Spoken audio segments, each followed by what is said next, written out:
या एका निर्णयामुळे लाडक्या बहिणींना 3,000 रुपये नाही तर 1,500 रुपये मिळण्यास सुरुवात झालेली आहे. या एकाच निर्णयामुळे लाडक्या बहिणींना मोठा फटका बसलेला आहे. तर तो कोणता निर्णय आहे हे आपण जाणून घेऊयात. तर लाडकी बहीण योजनेच्या लाभार्थी महिलांसाठी दिलासादायक बातमी समोर आली आहे. डिसेंबर महिन्याचा हप्ता महिलांच्या खात्यात जमा होण्यास सुरुवात झाली असून अनेक महिलांना आजपासून 1,500 रुपये जमा झालेले आहेत. काही महिलांच्या खात्यामध्ये जमा झालेले आहेत तर काही महिलांना 13, 14, 15 या 3 दिवसामध्ये 1,500 रुपये त्यांच्या खात्यामध्ये जमा होणार आहेत.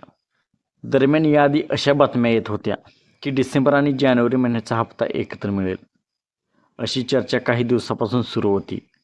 मात्र या मुद्द्यावर राजकीय वर्तुळात वाद निर्माण झाला. काँग्रेस पक्षाने निवडणूक आयोगाकडे याबाबत तक्रार केली होती.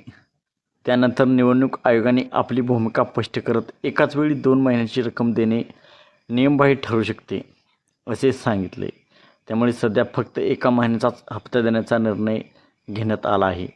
महानगरपालिका निवडणुका पार पडल्यानंतर आणि आचारसंहिता संपल्यानंतर पुढील हप्त्याबाबत निर्णय घेतला जाईल अशी माहिती संबंधित सूत्राकडून देण्यात आलेली आहे.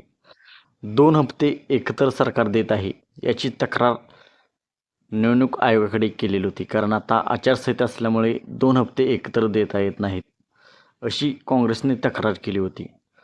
त्यामुळे आता सध्या एकाच हप्त्याचे वितरण सुरू आहे.